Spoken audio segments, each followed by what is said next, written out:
Mohon izin saya rekam ya teman-teman ya. Nanti kalau misalkan ada pembelajaran dengan topik yang sama, nanti saya bisa putarkan video ini. Baik, mohon izin. Assalamualaikum warahmatullahi wabarakatuh. Waalaikumsalam Waalaikumsalam warahmatullahi Waalaikumsalam warahmatullahi warahmatullahi wabarakatuh. wabarakatuh. Baik. Mohon izin teman-teman. Ini kita pada siang hari ini akan berdiskusi terkait dengan bagaimana menyusun sebuah manuskrip. Ya kan, apalagi per tahun 2024, ya berarti kakak tingkatmu 1 tahun di atas kalian yang sekarang sedang saya bimbing skripsinya, itu nanti skripsinya itu berbeda dengan kakak tingkatnya lagi, ya yang masih dalam bentuk buku yang tebel gitu ya. Ya kita identik dengan buku yang tebel ya kalau skripsi. Tapi nanti mulai tahun 2024 dan seterusnya, termasuk teman-teman yang nantinya akan mengerjakan skripsi di tahun 2025 menggunakan format yang baru. Sebetulnya apa kelebihan format yang baru? Ini lebih simpel, tetapi memang perlu usaha yang cukup keras karena teman-teman bisa sidang skripsi kalau misalkan hasil penelitiannya sudah dipublikasikan di jurnal ilmiah. Ya, gampang nih. Nanti kalau teman-teman dapat bimbingan saya bantu biasanya. Kakak-kakak tingkat itu saya akan bantu nih mengarahkan ke arah jurnal-jurnal mana yang bisa dijadikan sebagai jurnal sasaran. Ya, jadi kebetulan saya membantu mereview, saat ini saya membantu mereview berapa ya saya tulis sih. Nah, 14 nih, 14 jurnal yang biasanya saya akan arahkan mahasiswa untuk masuk ke sana. Karena kalau kita jadi reviewer di di jurnal itu biasanya kita dapat jatah ya, dan sebagian besar ini saya mereview jurnal di luar UNGU ya, karena memang untuk rekognisi juga ya kebutuhan dari dosen untuk bisa beraktivitas di luar kampus itu nanti bisa saya bantu. Tetapi memang nanti modelnya cepet-cepetan ya teman-teman ya. Nanti kan kalau teman-teman itu sudah semester 6 itu prodi biasanya memberikan waktu untuk teman-teman mengisi Google Form di mana di situ teman-teman bebas memilih siapa yang akan membimbing teman-teman di skripsi. Biasanya itu pada rebutan tuh, ya kan. Jadi nanti silakan teman-teman seperti yang saya sampaikan kemarin, tentukan passion-nya, ya kan, kemudian tentukan topiknya, baru nanti kalau sudah ada silakan memilih dosen sesuai dengan keilmuannya. Ya, kalau misalkan mau dengan saya nanti berarti teman-teman harus mengambil skripsi yang topiknya ke arah keperawatan komunitas, keluarga dan gerontik atau di sekolah, ya setting sekolah atau di setting perusahaan, kesehatan kerja ya atau di setting panti seperti itu. Nah, apa saja yang perlu kita persiapkan sebelum kita menyusun sebuah manuskrip yang baik, ya kan? Manuskrip itu kan kayak seperti novel ya kalau kalau bisa kita katakan ya gitu kan kita mau menulis sebuah cerita hasil penelitian di mana cerita ini nantinya akan dibaca oleh reader atau pembaca ya kan. Jadi bagus tidaknya itu akan mempengaruhi kredibilitas dari teman-teman yang menulis. Apalagi teman-teman nanti namanya akan tercantum di artikel tersebut. Suatu kebanggaan ketika teman-teman berhasil mempublikasikan hasil penelitiannya dengan nama teman-teman. Ya, tapi tenang saja, ya. Fungsinya dosen pembimbing nanti akan membantu teman-teman untuk melakukan penelitian sampai mempublikasikan hasil penelitian dalam bentuk artikel ilmiah di jurnal sasaran. Sebetulnya kalau teman-teman ini posisinya sebagai mahasiswa keperawatan cukup diuntungkan ya, karena kalau di UNPUS sendiri, ya kan kebetulan saya di LPPM yang ngurusin jurnal, itu memang kita ada 2 jurnal yang sudah terakreditasi Sinta. Ya, jadi bagus tidaknya jurnal itu harus sudah terakreditasi Sinta, sama seperti hanya dengan program studi, ya kan akreditasi. Ya, jurnal yang bereputasi itu adalah jurnal yang terakreditasi kalau di dalam negeri itu Sinta, kalau di luar negeri itu yang biasa kita gunakan adalah Scopus atau Web of Science. Ya, yang memang itu bereputasi. Oke, sebelum kita membahas tentang manuskrip, nanti saya akan berikan contoh-contoh manuskrip ya yang pernah saya terbitkan nanti untuk gambaran teman-teman. Dan sebagian besar manuskrip yang saya terbit itu dari mahasiswa. Ya, saya poles, kemudian saya publish. Nah, itu bisa terbit tuh. Ya, jadi tidak perlu merasa pesimis ya mahasiswa tuh sebetulnya bagus ya cara berpikirnya kalau mau kita olah atau kita poles. Nah, jadi pada siang hari ini ya kan nanti kita akan berbicara tentang apa sih ciri-ciri penelitian yang baik, itu yang pertama. Yang kedua, bagaimana menulis naskah yang baik. Kemudian kesalahan-kesalahan yang sering kita temukan ketika kita menulis naskah atau manuskrip. Kemudian bagaimana memilih jurnal yang tepat. Nah, ciri-ciri penelitian yang baik. Tujuannya. Tujuan ini harus menjawab pertanyaan penelitian. Jadi kalau misalkan teman-teman ini membentuk sebuah topik penelitian, ya di latar belakang atau di rumusan masalah, itu harus diakhiri dengan pertanyaan penelitian. Di mana pertanyaan penelitian itu harus relate dengan yang namanya tujuan. Kemudian kerangka teorinya harus tepat. Di sini biasanya karena kita perawat punya beberapa teori keperawatan, ya kan nanti teman-teman bisa mereverse ke sana atau mengacu ke sana. Oh, misalnya saya mau melakukan penelitian tentang manajemen diri penyakit hipertensi, ya. Oh, berarti nanti saya akan menggunakan teorinya OREM yang self care. Oh, misalnya saya mau memberikan edukasi kesehatan untuk bisa meningkatkan keterampilan atau perilaku hidup bersih dan sehat. Oh, berarti saya mau menggunakan teorinya HPM, ya Health Promotion Model. Oh, misalkan saya mau meneliti tentang keyakinan diri atau efikasi. Oh, nanti saya menggunakan Health Belief Model.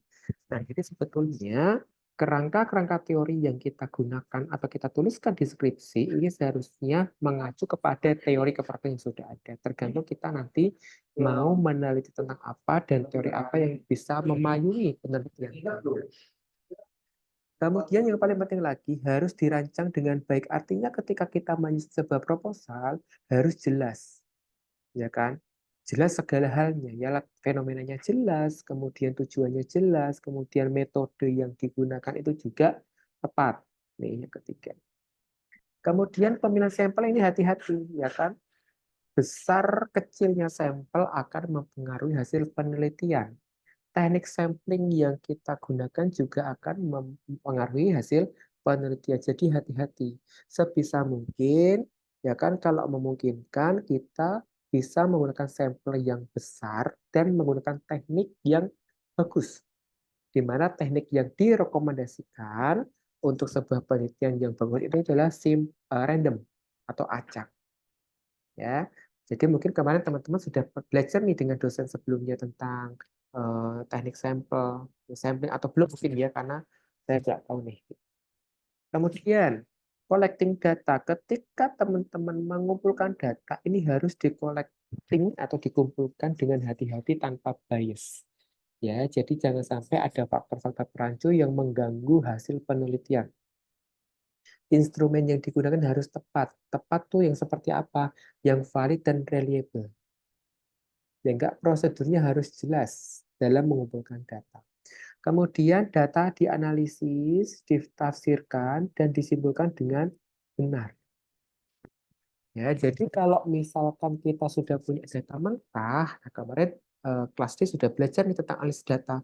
Jadi kita harus bisa memastikan bahwa uji yang kita gunakan sesuai dengan desain yang kita tentukan di proposal penelitian kita. Jadi jangan sampai judulnya hubungan, kita menggunakan ujinya itu misalnya independent test. Nggak bisa, nggak nyambung. Ya kan kalau korelasi, cari uji yang ke arah korelasi. Misalnya Spearman, chi-square, regresi linear sederhana, regresi linear logistik, kemudian Pearson, dan sebagainya. Kalau misalkan di situ judulnya ada pengaruh, efektivitas, gitu kan, berarti di situ kita akan melihat perlakuan ini, ya kan, perlakuan ini ada dampak atau tidak, ya kan? Nah, uji yang tepat yaitu bisa menggunakan independent test atau dependent test atau Wilcoxon atau Medney. Nah, jadi jangan sampai salah, gitu ya. Jadi antara desain yang kita gunakan dengan uji yang kita lakukan itu harus sesuai. Nah, yang kedua, bagaimana cara menulis naskah yang baik? Nah, ini yang penting ya, kadang saya juga gemes nih sama mahasiswa. Wong tulisannya dhewe wae iki gak mudeng apa yang dituliskan. Efek copy paste, apalagi kalau sudah masuk ke tinjauan pustaka, semua di copy paste. Ya kan tanpa dibaca, tanpa diinternalisasi. Terus nanti siapa yang rugi? Teman-teman sendiri. Teman-teman akan merasa rugi karena teman-teman nggak baca hanya copy paste sehingga ketika ujian nggak paham isinya apa, ya kan? Kalau saya sendiri, saya selalu menargetkan kamu tulisanmu nggak banyak, nggak masalah. Yang penting kamu paham apa yang kamu tuliskan. Jangan sampai yang kita tuliskan saja kita nggak paham. Gimana pembaca mau paham kalau kita yang nggak paham? Nih, yang pertama. Kemudian pembaca mengerti. Ya, jadi harapannya sama seperti kita ketika membaca sebuah novel. Harapan penulisnya itu kan ketika kita membaca hasil karya itu kan sesuai dengan harapannya. Oh, kalau saya nulisnya sedih, harusnya nanti pembaca saya sedih. Kalau saya baca nulis novelnya itu apa humor, saya pengen itu pembaca saya tertawa, gitu ya. Nah, itu harus benar-benar sesuai dengan apa yang kita inginkan. Kemudian menggunakan tata bahasa yang benar, jangan pakai istilah-istilah idiom-idiom yang tidak bagus. Misalnya menggunakan jargon, ya kan, menggunakan istilah-istilah yang tidak umum digunakan, gitu kan, memasukkan bahasa-bahasa daerah kayak gitu, itu juga tidak bisa kita lakukan. Ya, kemudian menggunakan struktur bahasa yang baik. Ya, jadi kalau misalkan kita berbicara tentang kalimat, pasti di situ ada yang namanya SPOK. Ya, dan biasakan menggunakan kalimat aktif ya teman-teman kalau mau menulis manuskrip. Ya, jadi jangan gini contohnya. Peneliti melakukan penelitian di kota di Kabupaten Kudus pada bulan Agustus 2024. Nah, itu kalimat aktif. Ya, jangan diubah menjadi kalimat pasif. Penelitian ini dilakukan. Nah, itu biasanya ketika kita baca itu tidak informatif gitu. Jadi biasakan menggunakan kalimat aktif. Jadi contohnya penelitian ini menggunakan desain misalnya apa nih, kuasa eksperimen, ya kan? Peneliti memberikan intervensi berupa jadi kita biasakan menggunakan kalimat aktif. Terus kemudian jangan menggunakan dialek lokal. Ini nggak boleh ya. Jadi dialek-dialek lokal ya yang belum tentu orang lain itu paham dengan apa yang kita maksud, itu tolong diminimalisir. Pakai bahasa gaul gitu kan. Takutnya ini ada ambigu atau penafsiran yang berbeda. Terus kemudian kita juga harus membatasi jargon-jargon ya dalam menulis sebuah tulisan ini.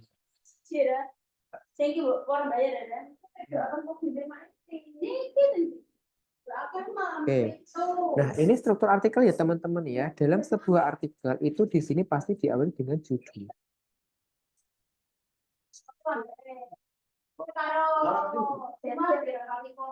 Oke.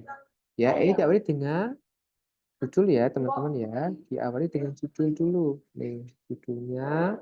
Kemudian abstraknya. Ini nanti sepertinya akan ada apa ya, pengarahan pembuatan abstrak ya kalau di praktikum, kalau pas menyusun manuskrip.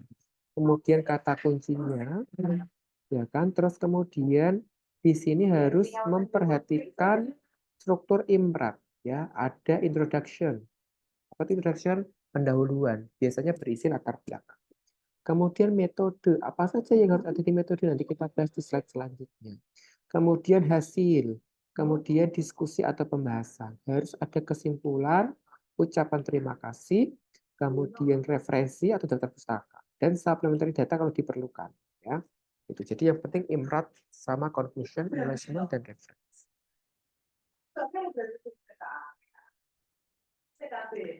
Nah, terus imrat itu apa? Yang pertama introduction. What is the problem? Ini harus bisa kita pastikan bahwa masalah yang kita teliti itu benar-benar masalah penelitian. Ya, nanti kita ceritakan di introduction. Jadi introduction ini akan lebih banyak membahas tentang apa ya? Kenapa kok teman-teman memilih topik ini? Nah, kemarin kita sudah belajar ya waktu di praktikum kelas B kalau nggak salah kemarin sudah ya. Kelas E, ya? Saya lupa. Ya, terus kemudian material and methods ya. Jadi bagaimana menyelesaikan masalah penelitian, kemudian apa hasilnya dan apa maknanya. Ini yang dinamakan dengan IMRAD. Introduction, kemudian method, result, and discussion. Nah, di pendahuluan, kira-kira apa yang harus muncul di bagian pendahuluan? Yang penting seperti tadi ya sebetulnya, seperti kemarin ya kalau yang saya ajarkan tuh waktu di praktikum itu lebih detailnya, tapi lebih simpelnya seperti ini. Intinya kita harus bisa menjelaskan kenapa sih penelitian ini penting, ya kan? Kemudian kenapa kok bisa muncul? Apa yang memicu? Apa yang menyebabkan?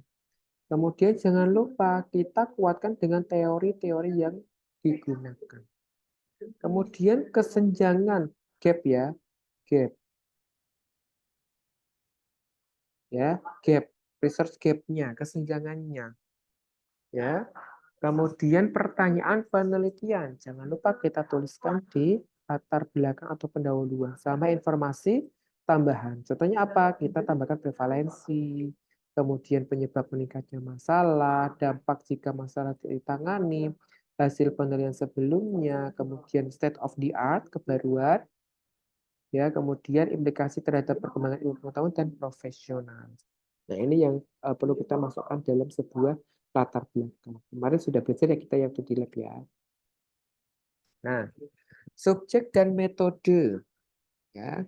Jadi di bagian ini peneliti itu menjelaskan bagaimana proses penelitiannya.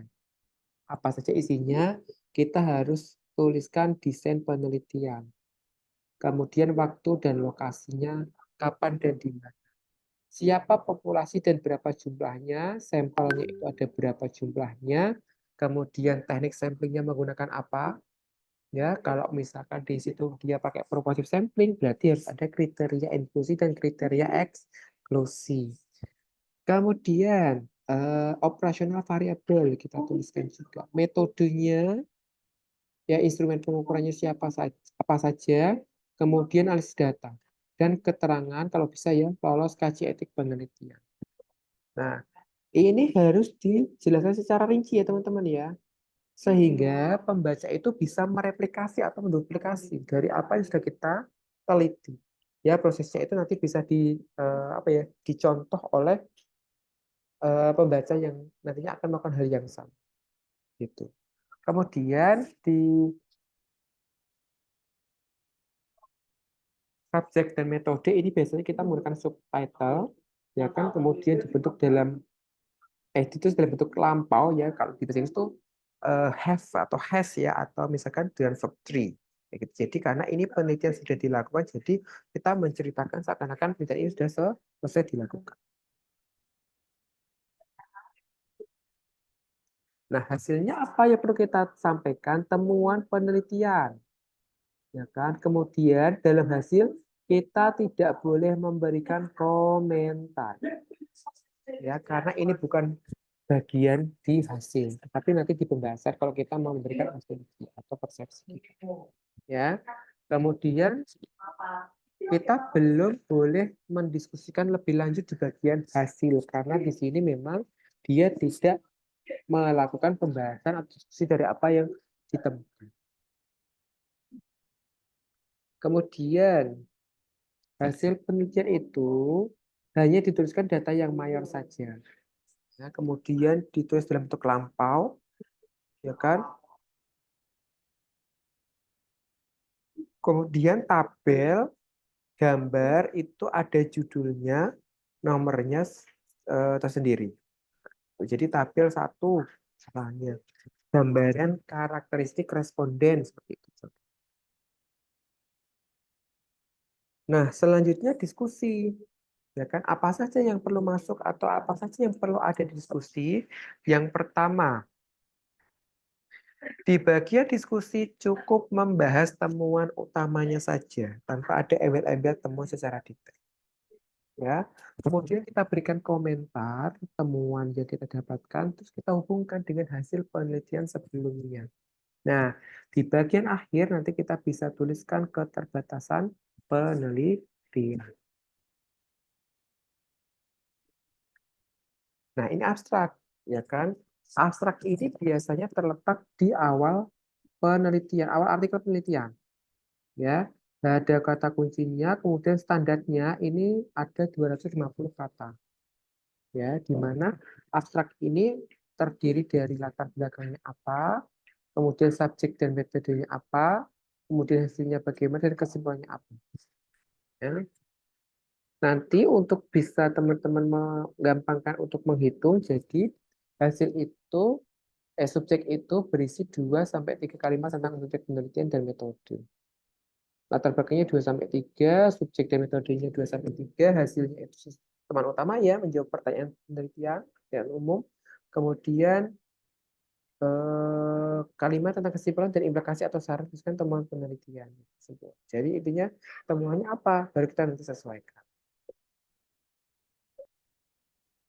Nah, next slide, ini kita membahas tentang judul.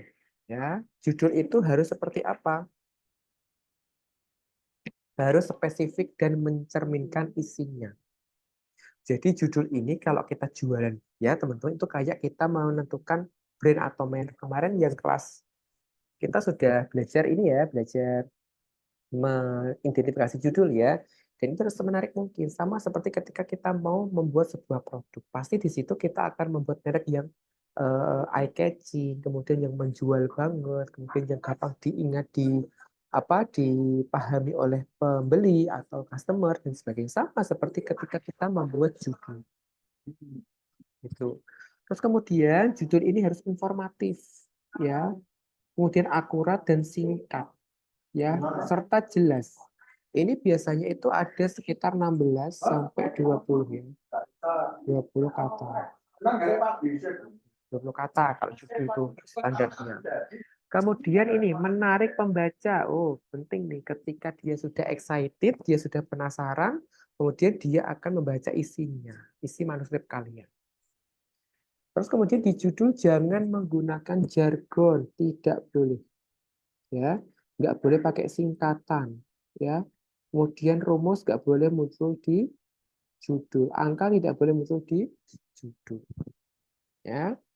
Kemudian judulnya itu harus mengandung 1 sampai 2 kata kunci, ya. Kemudian hindari menggunakan kata-kata yang tidak perlu, misalnya investigasi, studi tentang, ya kan, lebih tentang, ditinjau kembali. Nah, ini kan apa ya, istilah-istilah kata-kata atau suku kata yang tidak lazim kita gunakan di judul penelitian. Ya. Ini yang penting teman-teman, kadang teman-teman mahasiswa masih menggunakan lokasi dan waktu penelitian ditulis di judul, misalnya gambaran kejadian hipertensi. Nah, nanti tambahin di Kabupaten Kudus pada tahun 2024 itu sebetulnya tidak jelas, teman-teman. Itu boleh kalian lakukan ketika menyusun skripsi, tetapi tidak perlu kita lakukan ketika teman-teman menyusun manuskrip. Nah, kata kunci. Ya, jadi agar artikel kita itu banyak diakses oleh orang-orang, kemudian banyak disitasi oleh penulis yang lainnya, kita pastikan kata kunci yang kita gunakan itu sesuai dengan medical subheading kalau kita di kesehatan. Jadi istilahnya kata-kata yang sering digunakan di dunia perjunalan untuk sebuah kata tersebut. Ya, nanti teman-teman tinggal cek di mesh ini, langsung aja klik www.ncbi.nlm.nih.gov. Ya, nanti akan muncul seperti ini mesh. Ya, nanti kita ketik di sini. Misalnya nih saya mau menggunakan istilah yang sering digunakan untuk apa ya, asam urat misalnya. Ya, kira-kira nanti apa nih muncul nih, gitu kan? Yang sering muncul digunakan di artikel-artikel di luar negeri. Sehingga nantinya kalau misalkan ada orang yang nge-search dengan kata itu, langsung bisa diarahkan ke, salah satunya adalah ke artikel kita. Nah, kontribusi penulis, ya, ini kita jelaskan kira-kira penulis 1 itu perannya apa, penulis 2 itu perannya apa, penulis 3 itu perannya apa. Ya, kayak gitu. Apakah si penulis itu mengkonsep atau mendesain penelitian? Apakah itu pengumpulan data? Apakah dia membantu mengakses data ataukah dia menulis naskah artikel yang sedang teman-teman kerjakan. Nah, ucapan terima kasih ya biasanya kita menyebutkan pihak-pihak yang telah membantu pelaksanaan penelitian dan jangan lupa kita tuliskan kontribusinya apa yang dilakukan ya jadi harus rigid. Nah, referensi. Nah, ini dibiasakan ya teman-teman ya. Kalau misalkan sekarang masih tidak masih ragu dengan Mendeley ataupun Enak ataupun Zotero, itu teman-teman boleh menggunakan Microsoft Word. Ya, di situ dia juga menyiapkan referensi. Tapi kalau saran saya mending pakainya yang Mendeley Reference Manager. Karena lebih gampang.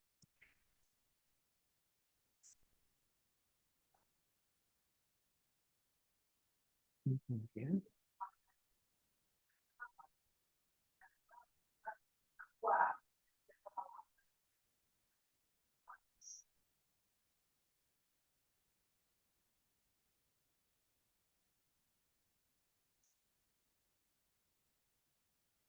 Bentar, mohon maaf.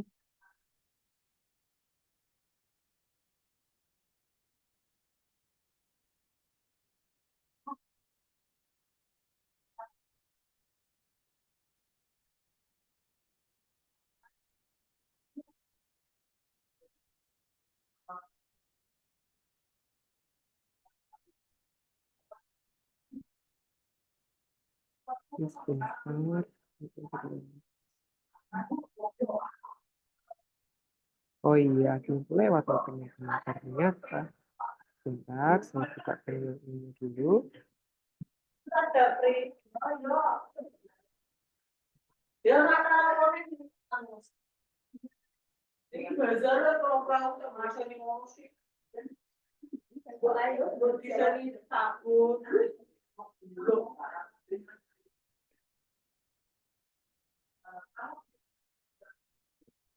Ini di bagian result and method sepertinya belum muncul. Saya cari dulu.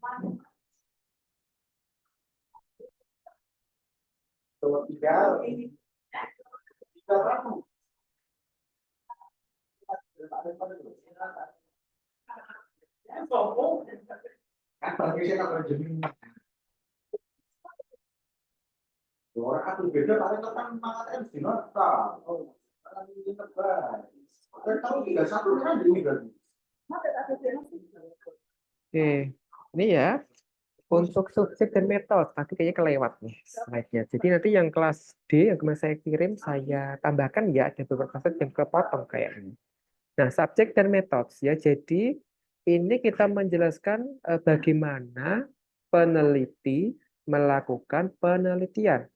Di mana di situ kita harus menceritakan apa desain penelitiannya, kemudian kapan dilakukan, lokasinya di mana, siapa dan berapa populasinya, siapa dan berapa sampelnya, kemudian teknik samplingnya bagaimana, apakah pakai simple random, pakai stratified, pakai konsekutif, ya kan, pakai purposif, pakai accidental. Nah, itu nanti kita tentukan atau kita tuliskan di subject and methods. Kemudian operational variables-nya, ya kan? Variabel operasionalnya apa? Kemudian instrumennya apa yang digunakan kalau dia melakukan intervensi berarti prosedurnya bagaimana atau metodenya bagaimana, kemudian analisis datanya bagaimana, dan ethical clearance. Jadi kita harus menjelaskan secara detail, ya kan, sehingga nantinya kita bisa memberikan gambaran kepada peneliti selanjutnya untuk bisa melakukan penelitian yang sama. Ya. Oh, sepertinya ini tadi sudah ya. Apa salah tadi?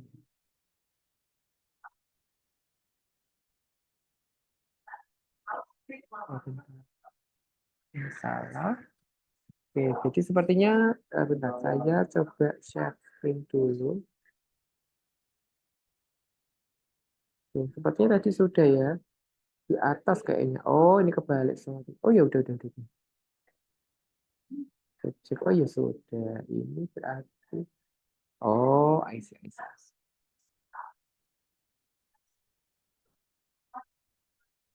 Oh iya, sorry, sudah berarti.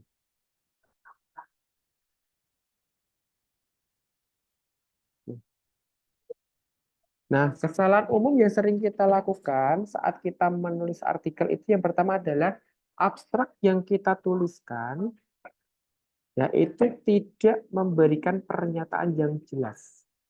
Ya, padahal abstrak itu kan sinopsis. Ya kan sinopsis itu kan apa ya? Cerita singkatnya. Ya enggak sih? Kalau kita tidak bisa menceritakan secara ringkas di abstrak, ya pasti nanti akan di-decline nih abstraknya atau manuskripnya. Itu kan akan ditolak oleh reviewernya. Kemudian, kesalahan lain ketika teman-teman melakukan publikasi itu di bagian pendahuluan nggak ada tuh fenomena. Kenapa sih kok penelitian ini penting? Nah, ini seharusnya kan muncul di bab 1 ya, di latar belakang. Ya kan yang kemarin saya ajarkan di praktikum itu fenomena global, urgensi, justifikasi kenapa si peneliti melakukan penelitian itu. Berarti di sini ada sesuatu masalah dong, ya kan yang menjadi fenomena. Itu kan. Jadi di situ kita harus bisa meyakinkan kepada pembaca bahwa penelitian yang kita lakukan itu adalah penelitian yang sangat penting. Nah, kemudian kesalahannya apa lagi? Ya, metodenya kurang detail. Ini sering terjadi pada manuskrip-manuskrip di Indonesia. Ya, jadi yang seharusnya di situ kita bisa menduplikat apa yang sudah dilakukan, akhirnya tidak bisa karena informasi yang diberikan di metode ini cukup singkat dan tidak detail, sehingga nantinya kita juga takutnya salah gitu. Terus kemudian hasilnya ini tidak melaporkan hasil, tetapi hanya memberikan komentar ini juga tidak apa. Kemudian diskusi mendeskripsikan ide baru. Nah, ini nggak tepat nih. Ya kan, padahal kan harusnya diskusi itu apa? Dia tidak boleh memunculkan ide baru atau istilah baru, ya karena ide dan istilah itu harus mengikuti apa yang sudah dihasilkan hasil penelitiannya.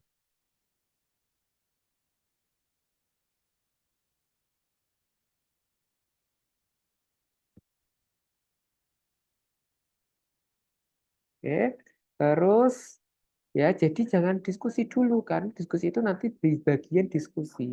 Ya, jangan sampai kita tuliskan di eh, hasil. Ya, cukup di diskusinya saja. Terus kemudian apa yang didiskusi? Nah, ini dia tadi ya memunculkan istilah baru. Ya, jadi ujuk-ujuk yang seharusnya tadi kita penelitian tentang misalnya apa nih pengetahuan misalnya atau tentang kejadian hipertensi, ujuk-ujuk kita bahas tentang DM, itu kan nggak make sense ya, nggak relate.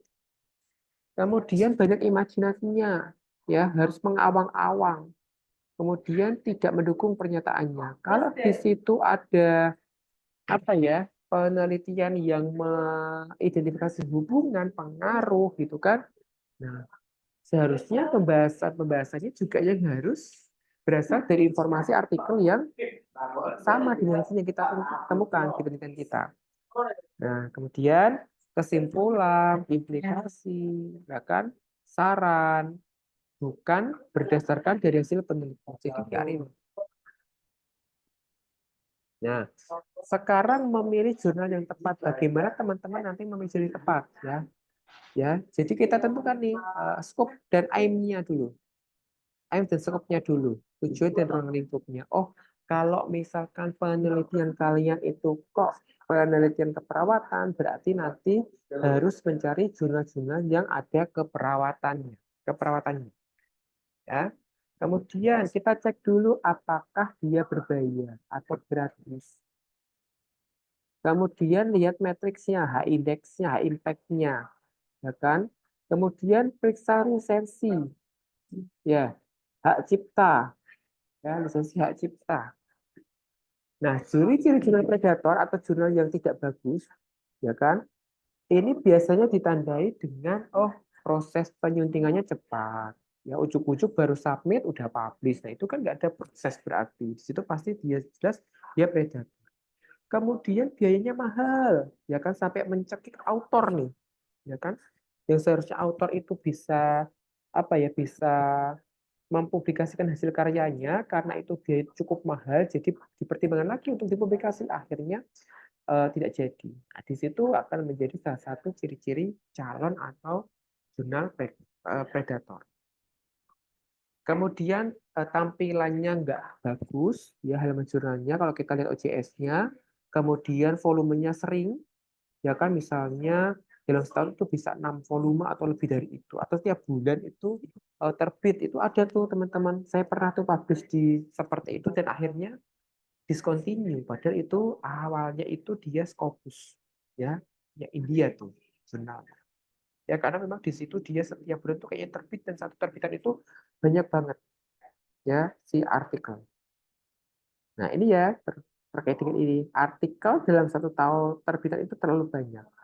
Kemudian isi artikelnya tidak rapi, ya kan? Kemudian membahas bidang keilmuan. Nah tadi teman-teman yang dikatakan metrik jurnal itu di sini nanti teman-teman bisa cek di Scopus atau bisa cek di Skimago, bisa cek di SNIP. Nanti tinggal diklik nama jurnalnya apa, terus kemudian nanti kita akan mendapatkan berapa sih impact factors-nya, kemudian naik indeksnya dan sebagainya. Nah, ini pemeringkatan jurnal Skimago. Ya kan, ini biasanya kita gunakan kalau misalkan kita mau publikasi di internasional. Ya, biasanya kita akan ngecek di Skimago, kemudian kita akan masukkan keywordnya sesuai dengan judul penelitian kita. Nanti dari Skimago ini akan membantu untuk memilah-milahkan sesuai dengan filter yang kita berikan. Gitu. Sama seperti di Scopus, ya Scopus juga sama. Dia akan memberikan rekomendasi jurnal yang sesuai dengan topik penelitian kita. Nah ini ya, ini impact factors ya 0,89. Nah ini contohnya nih, ya nanti tampilnya seperti ini teman-teman kalau kita Skimago. Tinggal kita lihat di sini ini peringkatnya. Ini biasanya Scopus, ya Scopus,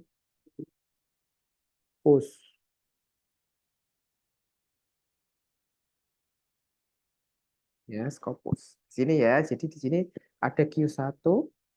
Ya, Q1 itu berarti dia paling bagus, paling tinggi. Nanti sampai Q4, Q1, 2, 3, 4, sintanya itu ada 1 sampai 6. Gitu. Nah, tingkat penerimaan ini adalah menunjukkan berapa banyak persentase artikel yang diterima oleh jurnal tertentu. Ya, jadi kita akan bisa melihat berapa sih yang ditolak, gitu kan? Bisa kita lihat di Beranda Jurnal, ya, atau di Google. Ya, kalau dia mau berdampak tinggi, tingkat penerimaannya 5 sampai 50%.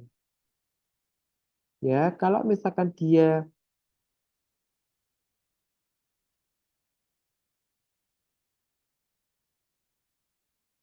akses bukan ya open access ya teman-teman ya, memilih tingkat penerimaan yang lebih tinggi dibandingkan jurnal berlangganan. Nah, itulah tingkat penerimaannya.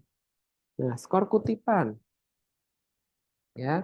Pengukuran dampak artikel yang komprehensif, transparan, dan terkini dihitung menggunakan data dari jurnal yang terindeks Scopus. Nah, ini ya side score ya, skor kutipannya sampai 642. Jadi ini banyak banget yang mengkutip, jadi menjadikan artikel yang ada di jurnal itu sebagai referensi atau daftar pustaka. Impact factors, ya. Ini itu mendeskripsikan rata-rata berapa kali eh, artikel dalam jurnal dikutip selama 1 tahun. Jadi kalau misalkan kita publikasi di situ, nah nanti untuk impact factornya itu semakin banyak apa ya hasil penelitian itu disitasi, berarti akan mendapatkan ilmu apa mendapatkan jurnal yang lebih bagus lagi. Ya, jadi semakin tinggi impact factors-nya atau faktor dampaknya, semakin tinggi peringkat jurnalnya. Jadi nanti kalau misalkan kita lihat di Q1 tadi ya, ini pasti nih di satu. Nah, ini pasti dia tingkat penolakannya cukup tinggi.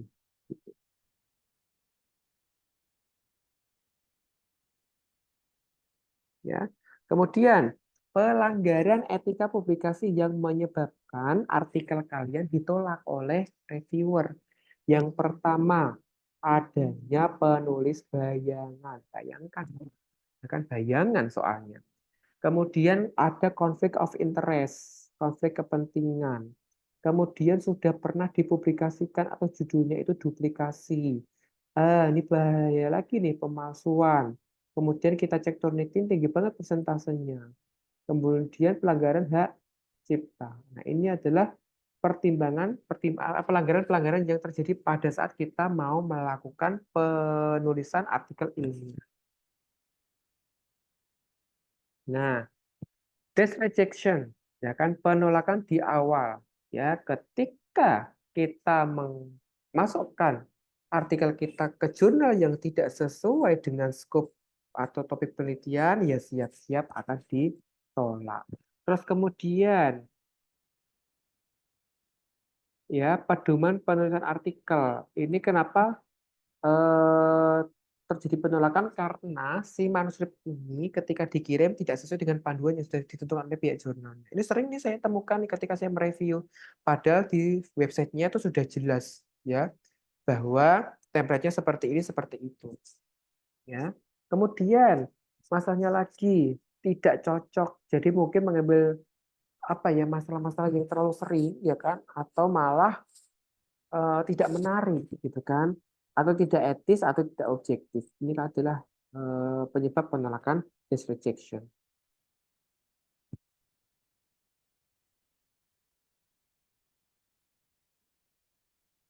Oh, ini double ya.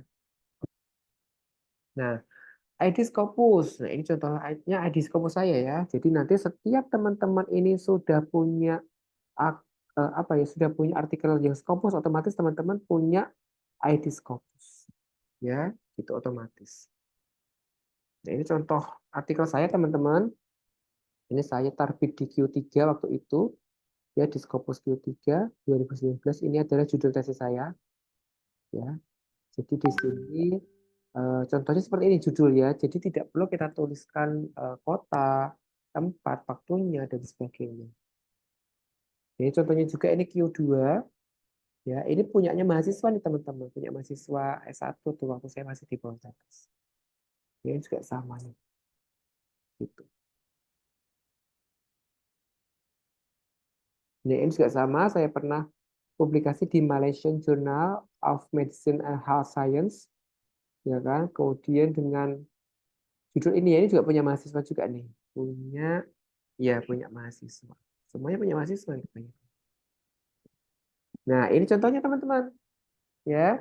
Jadi ketika saya melakukan submission ke Indian Journal of Public Health Research, ya kan, itu masih aktif Scopusnya. Nah, tidak lama dari situ, ya kan, si Scopusnya itu sudah tidak aktif. Artinya ini bagaimana banget ya yang tadinya mau kita targetkan untuk Scopus ternyata tidak bisa karena terdecline. Oke, itu teman-teman yang mungkin bisa saya sampaikan terkait dengan penyusunan manuskrip, ya kan. Sebelum saya tutup dengan quotes hari ini, quote of the day, ada yang mau didiskusikan atau diklarifikasi atau ditanyakan?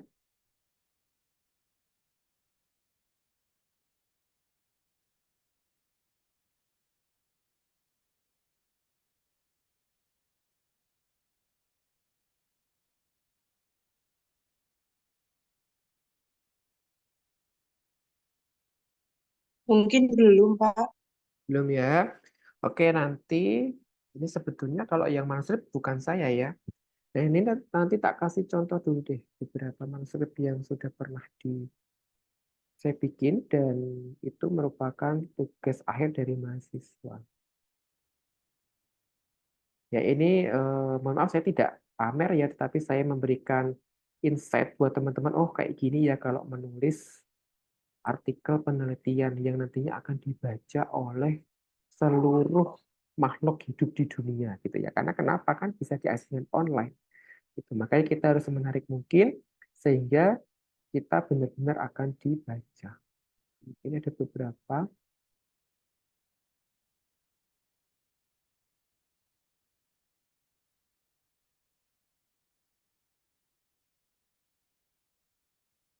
Nah, ini yang terakhir.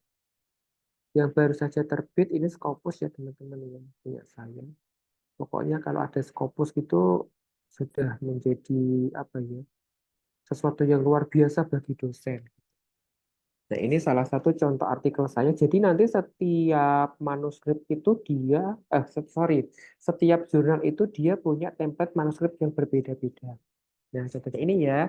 Jadi ketika saya bandingkan dengan yang tadi saya tuliskan di PPT, itu beda-beda gitu template-nya. Kalau ini kebetulan saya publish di Unsur bersama dengan ini rekan-rekan saya S2, tetapi sudah pisah-pisah ya. Saya di Unku, ada yang di Unsur, ada yang dosen UI, ada yang dosen UIN Makassar, ada yang dosen Poltekkes Palembang gitu. Jadi kita kemarin dapat hibah terus dapat target untuk publikasi di jurnal internasional. Ini saya meneliti, jadi saya mengembangkan video virtual reality ya kan yang digunakan mahasiswa untuk belajar praktik. Jadi tidak melihat dosen yang ngomong ya ngecopres ya, tetapi dia melihat video virtual reality. Jadi kayak kayak aslinya gitu ya di virtual reality itu. Jadi bisa diputar 360 derajat. Ya nanti saya share contohnya di videonya yang bisa digunakan. Ini contoh yang pertama. Ya, ini judulnya eh, tadi ya virtuality untuk melihat compliance itu kepatuhan ya standar precaution atau universal precaution. Gitu. Terus kemudian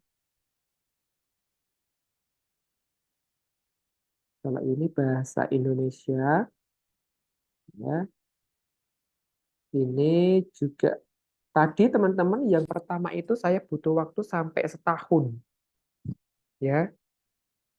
Jadi butuh waktu sampai setahun gitu. Nah, ini malah lebih dari setahun ya. Hanya sebatas Sinta 3. Saya submit tahun 2021 baru terbit 2024. Luar biasa ya. Sampai menunggunya luar biasa gitu. Ya, tapi nggak masalah gitu ya, karena memang kita butuh untuk publikasi. Jadi setiap jurnal ini pasti ada template-nya masing-masing. Nanti tinggal kita sesuaikan saja. Pokoknya intinya kalau kalian sudah mengerjakan proposal, skripsinya itu, nanti kita tinggal copy paste.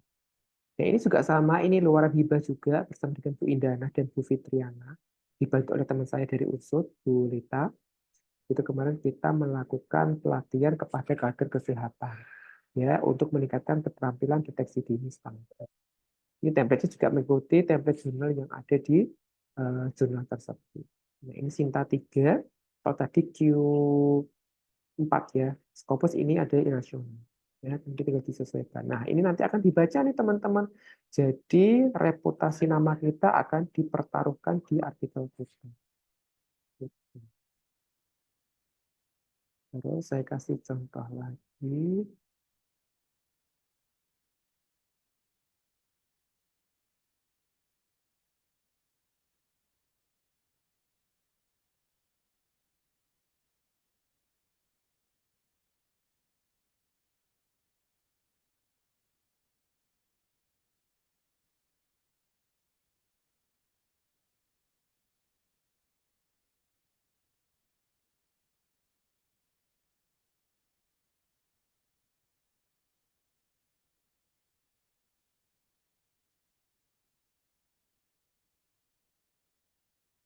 Ini contohnya, ini saya kolaborasi dengan dosen Universitas Muhammadiyah Makassar. Ya, jadi memang ketika kita mampu menghasilkan manuskrip dengan kolaborasi dengan dosen di luar kampus kita, itu juga menjadi nilai plus bagi dosen. Jadi di situ akan dilihat. Ya, ini juga dapat hibah juga. Saya hibah kolaborasi antara UMKU dengan Unim UM Makassar. Waktu itu ya ke mahasiswa. Ini judulnya Manajemen Depresi Berbasis Kelompok Dukungan Sebaya pada Mahasiswa Kesehatan. Nah, ini beda-beda ya. Tadi ada yang 2 kolom, ada yang 1 kolom. Nanti disesuaikan dengan template jurnal. Nah, gitu. Itu contohnya nanti inilah yang nantinya akan menjadi tugas akhir teman-teman bikin seperti ini. Gitu. Kayaknya susah ya Pak? Enggak susah. Tidak ada sesuatu yang susah. Jadi nanti teman-teman kalau sudah bisa membuat proposalnya ya pasti akan gampang-gampang saja. Gitu. Nah, itu ya contohnya ya.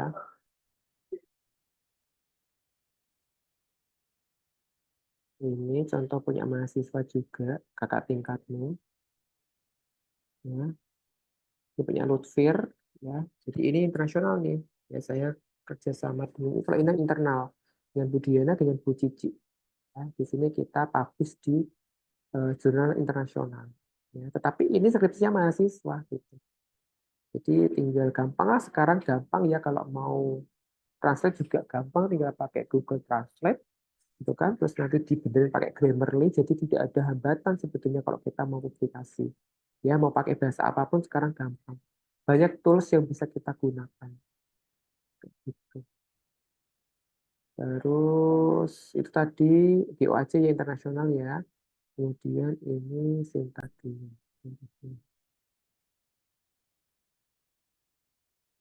Nah inilah nanti tampilan-tampilan yang akan teman-teman kerjakan di tugas akhirnya jadi membuat karya ilmiah manuskrip seperti ini. Ini Sinta 2, saya dengan Bu Asri dengan Bu Dian. Ya, ini juga in English ya, in English. Gitu. Nanti teman-teman akan dibimbing membuat seperti ini. Nah, ini bisa kita kerjakan kalau memang sudah penelitian. Jadi kita melaporkan hasil penelitian dengan menggunakan data seperti ini. Oke, cukup tergambar ya teman-teman ya. Lalu sudah tergambar?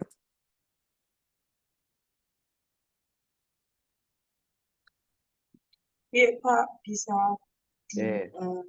Ya, itu ya gambarnya seperti itu. Nanti teknisnya teman-teman akan belajar di praktikum.